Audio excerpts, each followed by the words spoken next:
ஆச்சாரம் டிவி நேயர்களுக்கு வணக்கம். நாம் இன்னைக்கு திரை விமர்சனத்தில் ராஜபீமா திரைப்படத்தின் திரை விமர்சனத்தை பற்றி தான் பார்க்க போகிறோம்.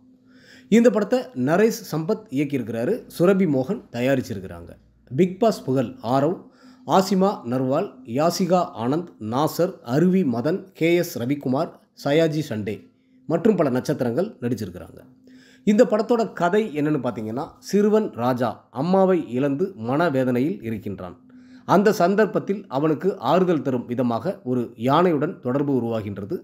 ராஜாவுக்கு யானைக்கும் ராஜாவையும் பிடித்து போக ராஜாவின் அப்பா யானையை வீட்டில் வைத்து வளர்க்க முடிவெடுக்கின்றார். அதற்கான முறையான அனுமதியும் பெறுகின்றார். யானைக்கு பீமா என பெயர் வைக்கப்படுகின்றது.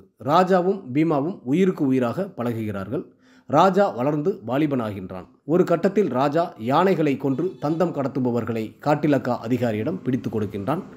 கொஞ்ச நாட்கள் கடந்த பின் மதம் பிடித்துள்ளது என சொல்லி அரசு அதிகாரிகள் பீமாவை புத்துணர்வு முகாமுக்கு அதிரடியாக அழைத்து போகிறார்கள். ராஜா பதறி அடித்துக்கொண்டு முகாமுக்கு ஓடினால் பீமா அங்கு இல்லை என்பது தெரிய வருகின்றது. பீமாவை யார் கடத்தினார்கள், எதற்காக கடத்தினார்கள் என்பதை ஆரவ் கண்டுபிடித்து பீமாவை உயிரோடு மீட்டாரா இல்லையா என்பதே இந்த படத்தின் மீத கதை. ராஜாவாக ஆரவ் நடிப்பிலும் பாடல் காட்சிகளிலும் சண்டை காட்சிகளிலும் சிறப்பாக நடித்துள்ளார். கதாநாயகியாக ஆசிகா நர்வால் கொடுத்த கதாபாத்திரத்தை சிறப்பாக செய்துள்ளார். ஓவியா நட்புக்காக ஒரு பாடலில் வந்து நம்மை கிறங்க வைத்து செல்கின்றார். ஜோதிடத்தை நம்பி பதவிக்காக எதையும் செய்ய தயாராக இருக்கும் வனத்துறை அமைச்சராக வில்லனாக KS ரவிக்குமார் சிறப்பாக நடித்துள்ளார். அமைச்சரின் வளர்ப்பு மகனாக வருகின்ற யோகி பாபு காமெடியில் கலக்கியிருக்கின்றார்.